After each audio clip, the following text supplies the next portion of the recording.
right. Well, welcome to a very special edition of Wild Traxx. We have our friend, Mr. Rick Allen, with us here. Rick Allen! So, way back in the day, and this was like 4 years ago, back in the day, at 2017 NAB, you and I shot 3 episodes for a podcast that we were going to try to create called Making Noise with Rick and Rick.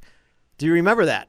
I loved it. It was great. In fact, the people we talked to were pretty cool. There's some fun interviews on that one. We had Rob Noakes, who is a sound effects genius and a legend in the industry. We had Ryan Allen of stockmusic.net. And then we have Colin Hart, of Hart FX, who is also a genius sound designer as well. Yes. Yep, absolutely. And learned a lot of stuff from those guys. Yeah, it was a blast. We had a good time. Now, this was after the Chinese incident, the Chinese food incident, when you and I were both recovering from food poisoning during these shows, if I remember right. We were drinking a lot of water and took a lot of aspirin and kept our heads down. But we were troopers because neither of us knew that each other had food poisoning. But we both showed up because we didn't want to let each other down. Rather than letting these things go to the wayside, we have to release them. So we're going to do a special episode, or 3 of these. Now, this will be the first of 3 episodes where, unfortunately, Mr. Gary is not going to be a part of this. So I'm not getting a check. You're definitely not getting a check for this one. But we're going to go in our time machine back to 2017 at NAB in Las Vegas, and we're going to start off our first episode with the one and only legendary Mr. Rob Noakes. Welcome to the podcast that explores everything about the world of sound effects and sound design. This is Making Noise with Rick and Rick. Sound effect and sound design experts Rick Allen and Rick Veers.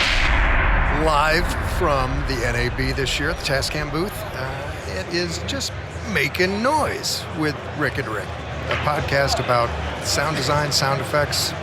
And anything else we want to talk about at the moment, because it's our show and we can do anything we want.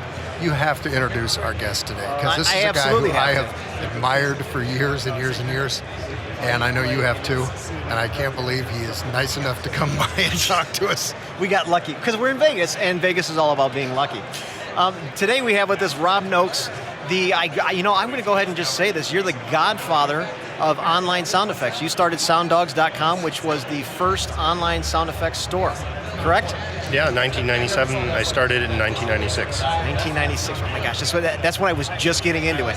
So when I had heard about you, was your legend preceded you, your reputation. So I was so thrilled when I shot you my first email that you responded to me, and I ended up sending you some content that ended up on SoundDogs.com.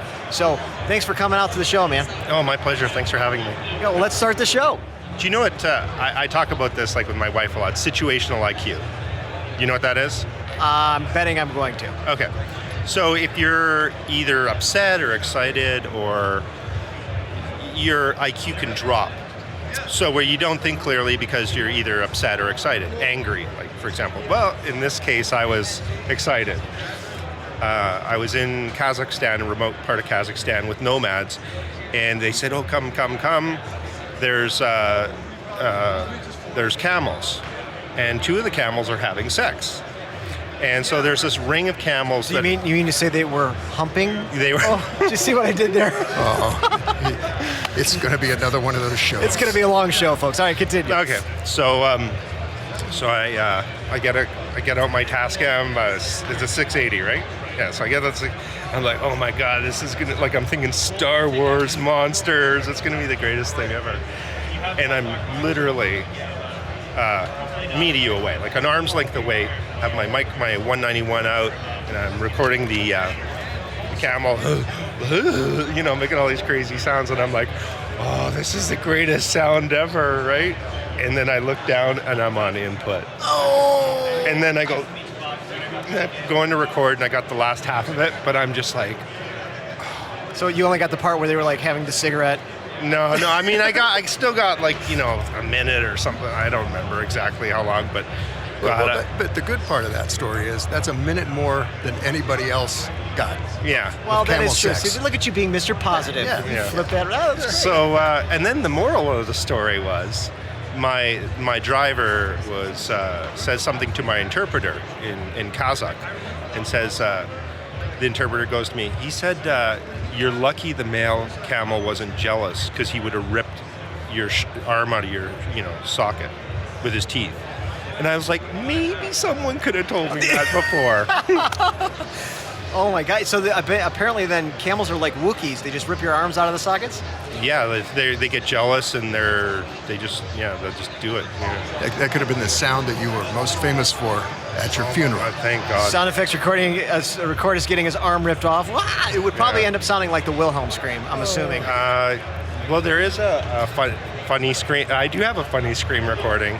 I mean, these are old stories. Like, when I was younger and less wise. Well, we were all less wise when we were younger. I was on an island called Isla Lobos in Uruguay, and it's the second largest population of sea lions.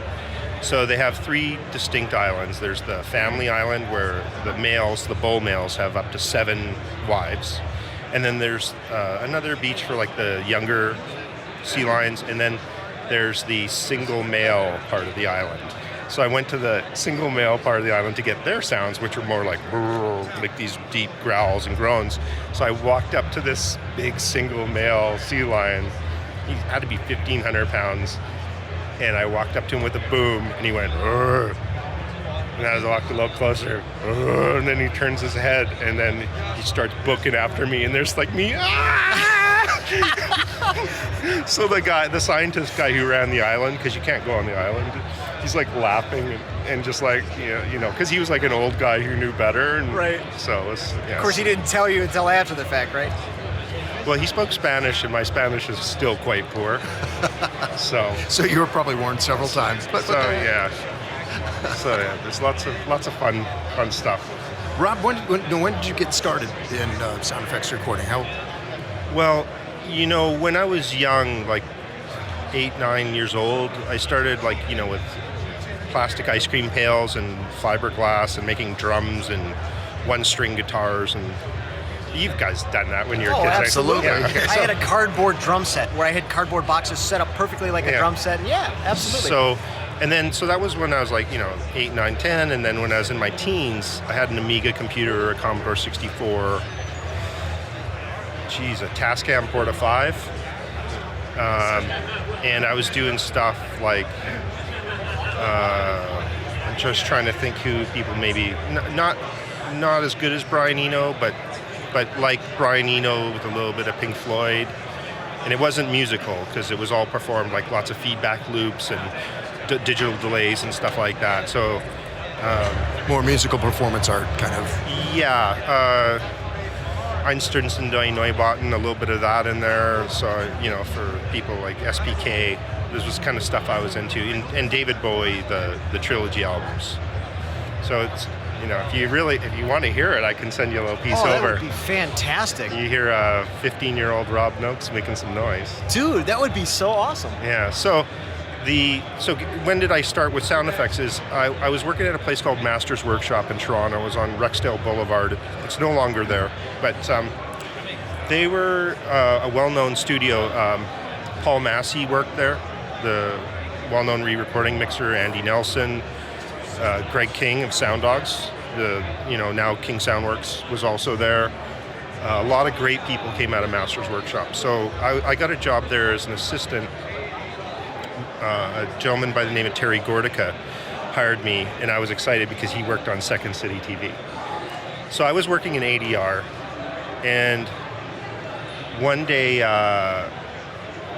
was either Dan Sexton or Rick Ellis were making sounds for Scanners 2, and I heard that they had Super Jupiters going and Oberheim's making crazy sounds. I was like, oh, that's awesome, right? And then this guy, probably the biggest impact on me for sound effects recording was a guy named Peter Tilley, who did a lot of IMAX stuff in Toronto. And so he took me out recording. We were doing mountain gorillas. We were in the bush pretending to be mountain gorillas. Oh, you guys were doing the Yeah. Oh, nice. So we were doing the tree breaks with perspective. And then, I found this location of the Gilby Gin Factory, which was in Etobicoke, Ontario. And I took Peter there because it was such a great abandoned location. And he did one thing that it really changed how I thought about sound effects. There was this great door, giant old door, closing, and I showed him how good it was. He goes, yeah, but if you take this big chain and you hook it onto the door, now close it, you know? So that moment he taught me about how you can build and perform sounds, and that really stuck with me. And so that's where I think my passion for sound effects came, is that music never filled, you know, like the Beatles, early Beatles, later Beatles is okay. But sorry, I'm offending so many people over 50 right now. I'm stepping away so the lightning hits him. I just want to go on record saying I like all Beatles. Okay. So even like The Who, I know people are like going to stab me the next time they see me. No, actually, this just verifies Rob is a very honest person. So whatever he's said up to this point, we can believe him. Yeah, absolutely. But it was repetitive and boring. And I was like, oh my God, someone shoot me. This is like, how do all these people like this? And so what I found in sound effects is there's no rules. It just, how does it make you feel? And sounds can make you feel anything. And so how do I record or perform a sound to make us feel something, or make me feel something? It's a different challenge for every sound. Yeah. So your day's never the same. Exactly, and there's no rules. So, you know, you're not limited by these scales. So one of the things that, as a young sound effects recording guy, that I always had a question was on how to find a place, a location to do things. And one of the things you just talked about, where you just kind of casually said, I found this old abandoned factory. How did you find it? Did you ask permission? Did you just... Yeah, I did. In that case, they had security there. Okay. But so I was running at a school next to the factory, and I was talking to one of the security guards there, and he told me, "Oh, it's abandoned." Da da da. And then I got permission to go in there, and it was heaven. So I mean, that's a good point. Is always look around for possibilities. Yeah. And take the extra step, because a lot of people would have walked by and never thought about that, but you took the initiative to ask to go in. Yeah, I went several times. I went many times, and I got to say it. One time was also I almost got injured. They had. Obviously, it's abandoned. It's from the 1930s, and so I was walking across a catwalk, and then my next step, I just happened to put the flashlight down. And the next step, the catwalk was gone. Yeah. Wow. So we're going way back in the day. So this podcast almost didn't happen. It could have just been Rick and Rick, no Rob. Yeah. So, but that's I'm sure there's lots of other fun things I've done. I don't know. We're going way back in the day, because I know you guys. I know our target here is the younger folks. So we're really going back to how I started. So.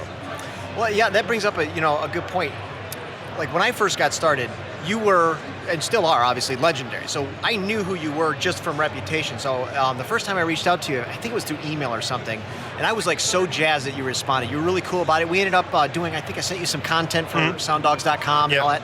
And I remember my mindset when I first did that. I was freaked out. I was burning CDs to send you the tracks. But I'm like, oh my God, I hope Rob likes this, because you're a legend. And so when I sent it to you, there was an element of, did I do it right? I'm in Detroit. I didn't. I had no mentor. I had to kind of figure it out on my own. So I was a little nervous about it. So I guess my question is, to someone that's just starting out, what would you tell me if I was back to being 21 again, starting out? What would you tell me?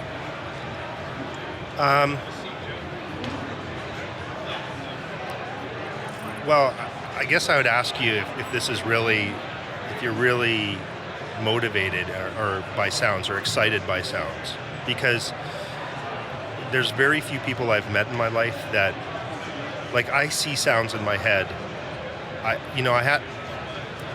have another embarrassing story. I love my embarrassing stories, so I'm going to keep sharing them. I lived in a little house in Ocean Park in Santa Monica. It was built in the 20s. And one day I was laying down upside down on my bed, just with my head hanging over the bed, and I looked up. And this is after I lived there 7 years. I had a pink bedroom. I thought it was white for the first 7 years. I kid you not. I realized that I had, there's pink in my bedroom, pink walls. So what I'm trying to say is, if you see sounds in your head and you're moved by sounds, then chances are you just need to put a microphone out and start exploring and find out the stuff that moves you.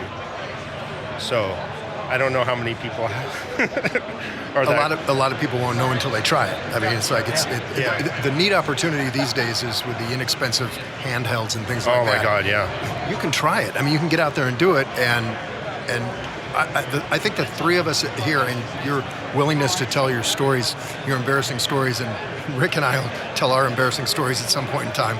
But we've made so many mistakes. I think we've probably all made the classic mistakes and learned from them and enjoyed them and gotten better because of it. And that's what the young people the damn youngsters.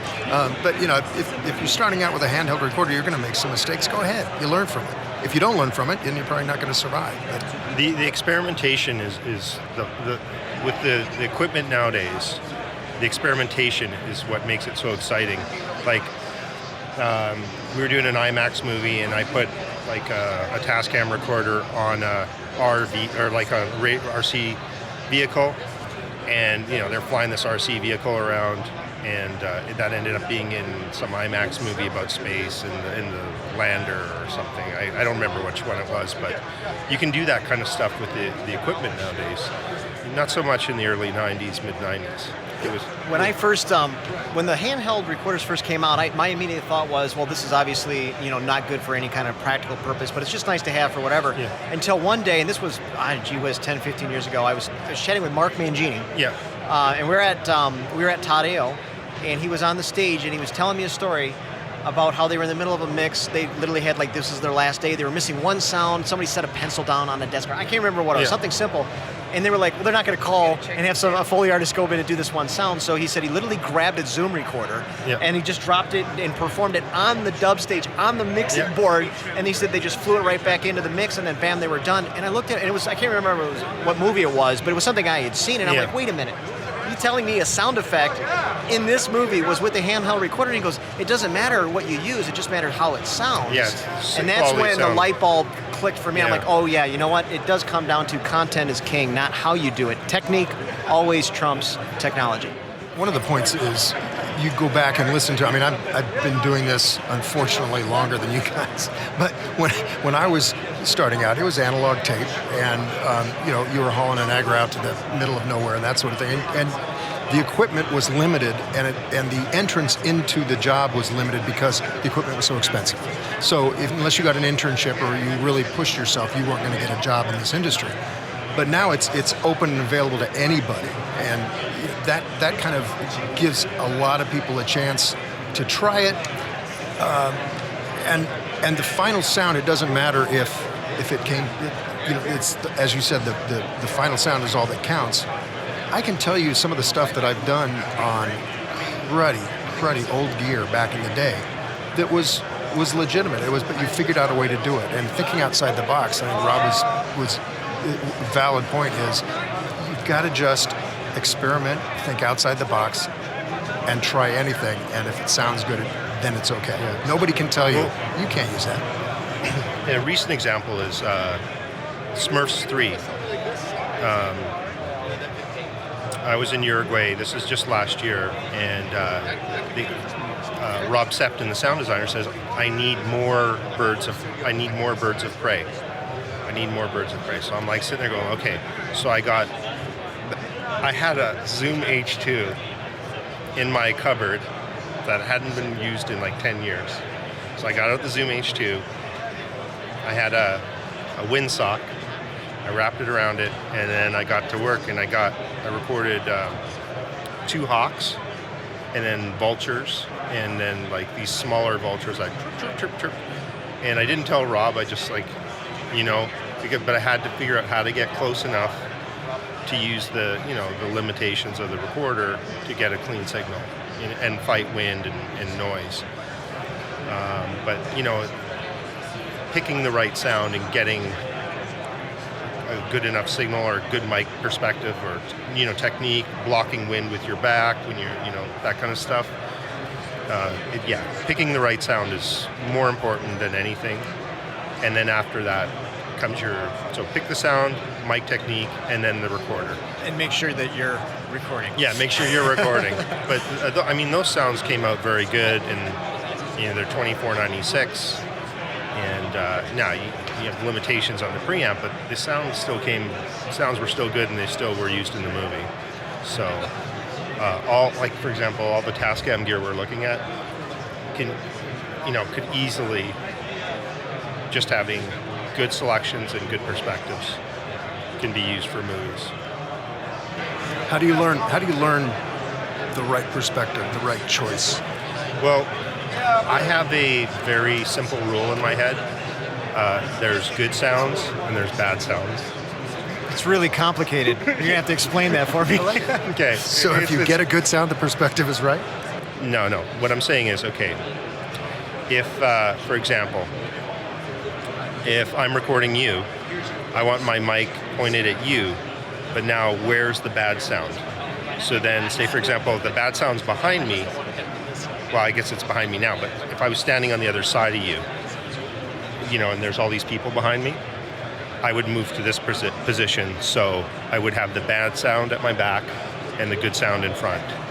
So that's how I do it. And then I use, if it's windy, I'm down closer to the ground to get out of the wind. I'm using my body to shield, things like that.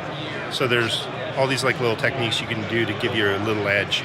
And before we started this show, I mentioned that, if you get the right sound, you're 70% of the way there, no matter what recorder. So that's 70%. Picking a good sound is 70%. Then the little increments of blocking wind, blocking bad sound, takes you up to 80%. And then the other 20% is, maybe 15% is your technology. For example, if you're doing cannons and gunshots, you're going to need a Diva or sound devices. I'm a Zaxcom guy, so my kit is Zaxcom and Tascam. So when I'm slamming stuff, I'm using my Diva, because you can really pound those. Well, what about mic selection? What kind of, not necessarily brands, although feel free to throw them out, but in terms of pickup patterns, or what do you gravitate more toward one type of mic? I have different mics for different things, and that's that last 15% or 30% is.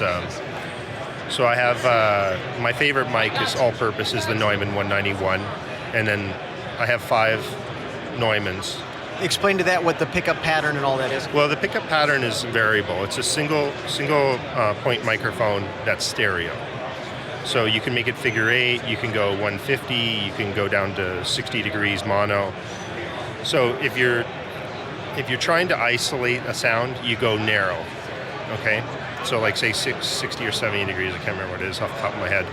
But if you're doing ambiances, you go 150 or 120. But then you kind of have a little bit of a hole in the middle. So you don't want to go too wide, but it really depends on the sound you're recording. So the Neumann 190, which is older, it's a heavier mic. It has more low end than the 191, but the 191's a cleaner microphone. So after that, I have the MKH 8050, 8060, 8090, and those are very directional. The 8090 is a wide cardioid. The 8060 is the long shotgun, and the 8050 is a short hypercardioid. So those, when you're oversampling, recording stuff where you're going to use it for animals that you're going to process into monsters, and you need 50K, that's what the MKH series by Sennheiser, the 80 series, is good for.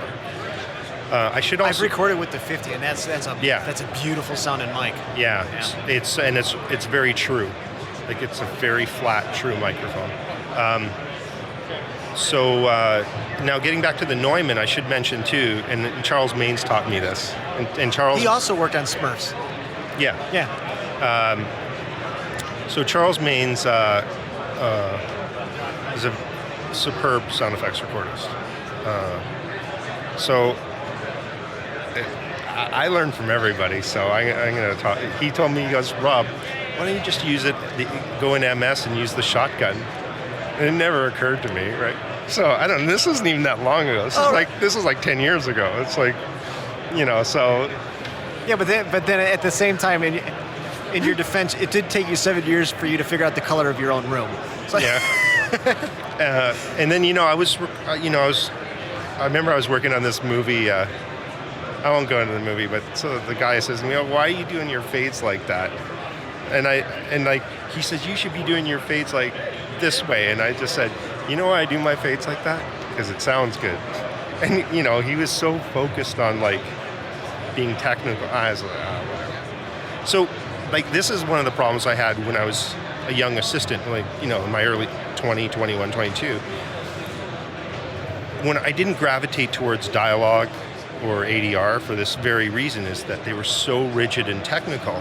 Okay, so they would say this is the way it should be done, and I'd be, well, you hear the other sounds. Like I hear the other sounds in my head, and there's no room for the dialogue or the ADR. Like it needs to be a frame over to hit that pocket. And so I always hear the pockets. Like it's like, okay, that sound should be there, and this. And it's like, you know what? I don't really, I'll give a little sync to find that pocket so it sounds smooth. And so I struggled for. I went away from dialogue and ADR for that very reason, because they were so focused on hardcore sync that it didn't sound right to me. Like you can't go that far out. I'm not suggesting you go 3 frames out or 2 frames out, but you have a little wiggle room to make it, to fit it in the hole. Also, that takes me back to you saying there are no rules in sound effects recording, and in the ADR and all that. That's so technical, and there's so many rules that I could see why you were like, nah, this might not be for me. Let's go this way. That kind of thing. But now, oddly enough, now I do tons of ADR. I think it's just as an extension of recording that I'm good at matching, and I focus on performance. And I have you guys done much ADR? No, I mean maybe a couple of dozen independent films. Okay. Nothing like huge or major. When I do ADR, it looks like a bad old Japanese film. So sync is not my thing. So do you want me to share a little stuff for the kids? I got a good. Can I jump in real quick? Sure. I got a good ADR story. So this was a film that was done for the PGA.